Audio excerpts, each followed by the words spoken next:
Hello guys, मेरा नाम है मलिक और आप देख रहे हैं टेक क्विक लर्नर। गाइस, हमने लास्ट वीडियो में बात की थी कि मैथ ऑब्जेक्ट क्या होते हैं जावास्क्रिप्ट में। आज के हम वीडियो में बात करने वाले हैं कि कॉल बैक क्या होते हैं और प्रोमिसेस कैसे यूज करते हैं जावास्क्रिप्ट में। ठीक है, तो पहले मैं इसका एग्जांपल देने से पहले मैं आपको कुछ बता दूं, जैसे कोई फंक्शंस कैसे काम करते हैं जावास्क्रिप्ट में। ठीक है, तो मान लो मैंने अभी एक फंक्शन बनाया। ठीक है, फंक्शन मैंने सम का बना लिया और मैंने यहाँ पे पैरामीटर पास कर दिया a, b।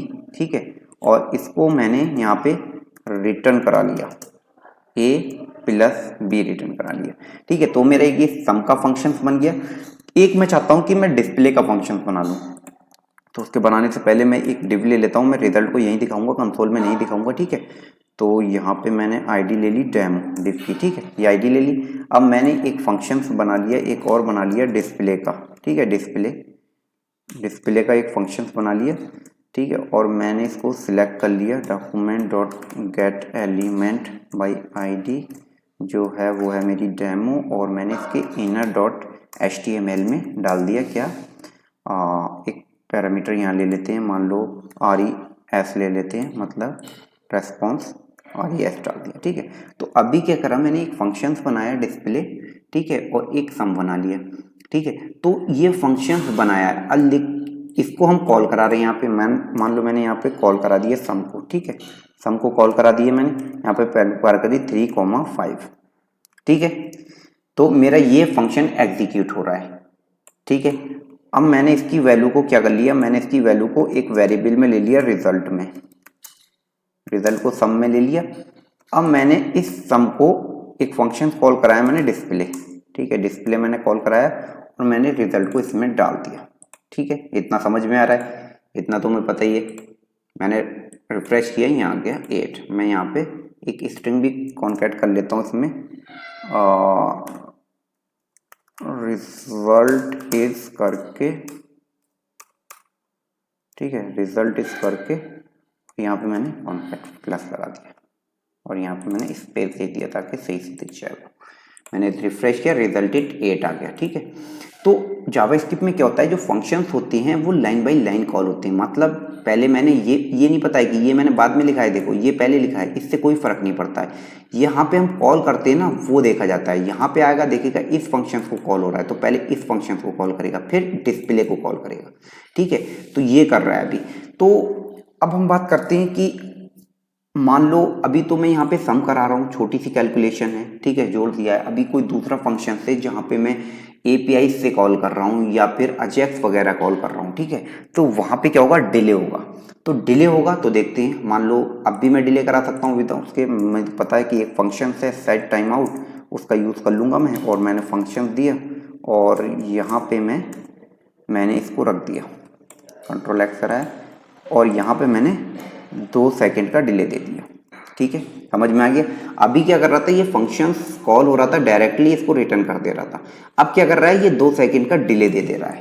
ठीक है, डिले दे दे रहा है, तो देखते हैं क्या होता है। मैंने रिफ्रेश किया, यहाँ पे अनडिफाइंड आ गया, मतलब यहाँ पे कोई इसकी वैल्यू मिली नहीं।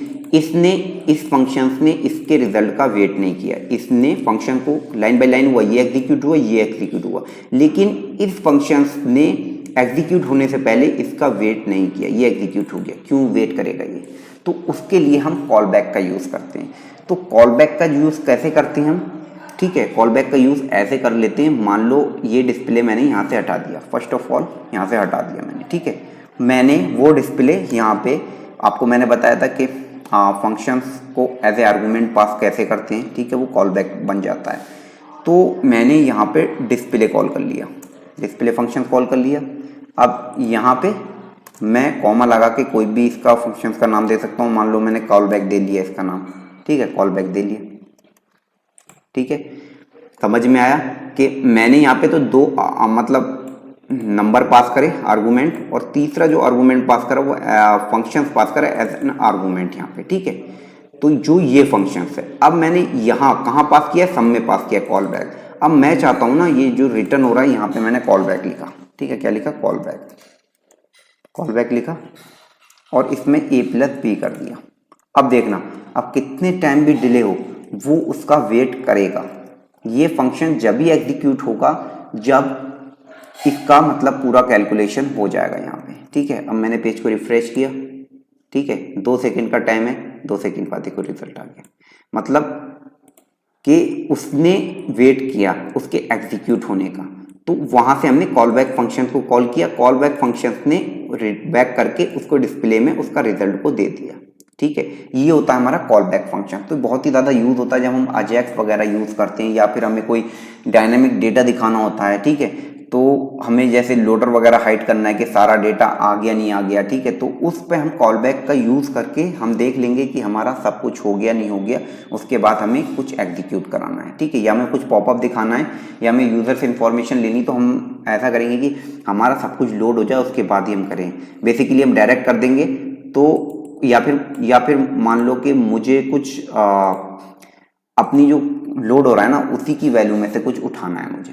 ठीक है, तो मैं देखूंगा कि जैसे मुझे कोई भी कंटेंट देना है। ठीक है, यहाँ पे मैंने कोई भी कंटेंट दे रखा है और मैं वो कंटेंट का यूज़ करना चाहता हूँ वहाँ पे दिखाने के लिए। ठीक है, तो उसमें मैं कॉल बैक का यूज़ करूँगा कि वो पहले एग्जीक्यूट हो जाए सक्सेसफुली, उसके बाद मैं उसको यूज़ करूँगा। ठीक है, तो ये होता है कॉल बैक करने का तरीका। इस तरीके से हम कॉल बैक कर सकते हैं। ठीक है, तो ये अब हम बात कर लेते हैं प्रॉमिस क्या होती है। प्रॉमिस भी इसी की तरह काम करते हैं। ठीक है, मान लो अभी मैंने इसको हम डिफाइन करने के लिए मान लो वेरिएबल ले लेते हैं, लेट ले लेते हैं, लेट ले लिया, प्रॉम करके ले लिया। ठीक है, इज इक्वल टू इसको न्यू से करते हैं और प्रॉमिस से। ठीक है, ये कॉल कर दिया हमने, ये होता है प्रॉमिस को कॉल करने का तरीका। ठीक है, ये मैंने कॉल कर दिया। अब इसमें क्या रहता है, इसमें जो फंक्शंस रहता है उसमें 2 पैरामीटर रहते हैं। ठीक है, 2 पैरामीटर रहते हैं, ये स्टार्ट कर दिया मैंने। एक रहता है सक्सेस का, एक रहता है हमारा एरर का। ठीक है, तो मैंने यहाँ पे लिख दिया सक्सेस फंक्शन। ठीक है, और एक लिख दिया मैंने एरर फंक्शन। ठीक है, ये मैंने 2 लिख दिया यहाँ पे।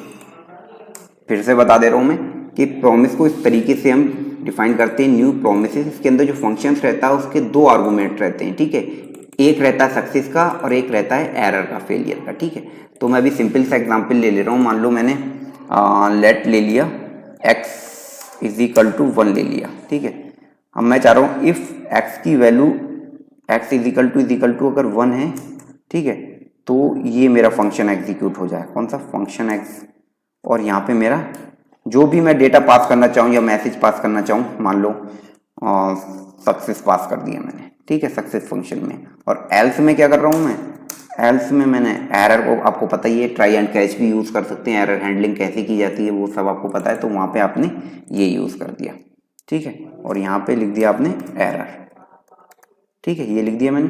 समझ में आ रहा है कि मैंने जो फंक्शंस वहाँ पे पास किए हैं एज ए पैरामीटर वो मैं यहाँ पे यूज़ कर रहा हूँ, उसमें मैं कॉल बैक करते रहा हूँ इसमें यूज़ करके। ठीक है, अब क्या होता है, प्रॉमिस को जब हम कॉल करते हैं तो ये वेट करता है किसका, अगर मैं देखूँ इसके आगे जो मैंने प्रॉम लिखा है ना, जो मैंने वेरिएबल लिया है प्रॉम, ठीक है, डॉट देन। ठीक है, देन के अंदर फंक्शन होता है, पहला फंक्शन जो हम कॉल करते हैं वो करते हैं सक्सेस का। ठीक है, यहाँ पे पहला फंक्शन कॉल कर लिया जैसे उसमें पास कर रहे थे। ठीक है, उसमें फंक्शंस के अंदर ये जो फंक्शंस हमने बना रखे थे ये एज एन आर्गुमेंट पास किया रहे थे, और यहाँ पे पहला जो होता है ना वो होता है सक्सेस का। तो कोई भी वेरिएबल ले सकते हैं सक्सेस को कंसोल कराने के लिए। ठीक है, और कॉमा लगा के यहाँ पे मैंने कॉमा लगाया, और दूसरा मेरा जो फंक्शन होगा वो होगा एरर का। ठीक है, ये होता है, तो यहाँ पे मैंने एरर ले लिया। ठीक है, अब मैं यहाँ पे कंसोल करा लेता हूँ, कंसोल डॉट लॉग करा लिया मैंने, और इसको मैंने सक्सेस दे दिया। ठीक है, हो गया, और मैंने इसको कॉपी कर लिया और यहाँ पे मैंने एरर दे दिया।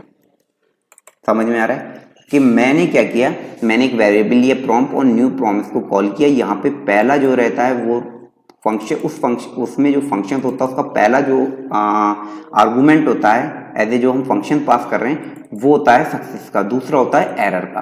ठीक है, उसको मैंने यहाँ पे फंक्शंस को यूज़ कर लिया।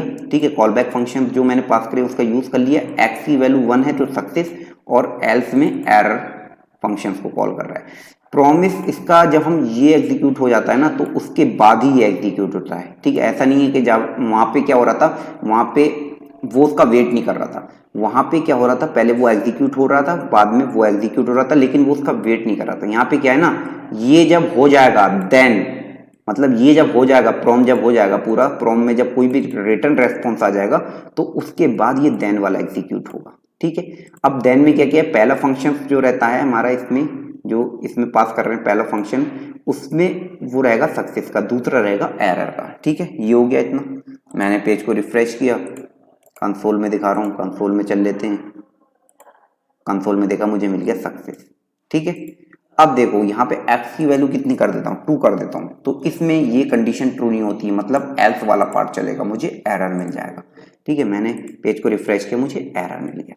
तो जैसे हम कॉल बैक यूज कर रहे थे, तो एक ये भी तरीका है कि हम प्रॉमिस भी यूज कर सकते हैं। तो यहाँ पे हम जो भी अजैक्स को कॉल करेंगे या फिर कोई एपीआई को कॉल करेंगे या फिर जो भी कैलकुलेशंस है जिसमें हमें पता है कि हमें वेट करना चाहिए, हमें आगे बढ़ने से पहले वेट करना चाहिए। ठीक है, जो आगे हम चीज को यूज कर रहे हैं ना, तो हमें जैसे मैं मान लो मैं पहले कुछ चीज चेक करता हूँ, मान लो ठीक है, मुझे कहीं मेल सेंड करना है, मेल सेंड करने से पहले मैं ईमेल आईडीज को मुझे चेक करना है कि ये एग्जिस्ट है या नहीं है। ठीक है, मान लो फॉरगेट पासवर्ड का ही मैं कर रहा हूँ, तो उस केस में क्या रहेगा, मैं पहले चेक करूंगा। तो चेक करूंगा तो दूसरे फंक्शन को कॉल करूंगा, जब दूसरे को कॉल करूंगा तो उसको वेट करना होगा, नहीं तो वो अनडिफाइंड चला जाएगा, वहां पे उसको कोई भी वैल्यू नहीं मिल पाएगी। तो इस केस में हम प्रोमिसेस का यूज भी करते हैं और हम कॉल बैक फंक्शंस का भी यूज करते हैं। आई होप ये आपको अच्छे से समझ में आया होगा। आने वाली वीडियो में हम इसकी डिटेल में बात करेंगे, जब हम अजैक्स वगैरह की बात करेंगे तो हम इसमें डिटेल में बात करेंगे। ठीक है, जब तो आज की वीडियो में इतना ही, मिलते हैं नेक्स्ट वीडियो में, जब तक के लिए बाय बाय, टेक केयर।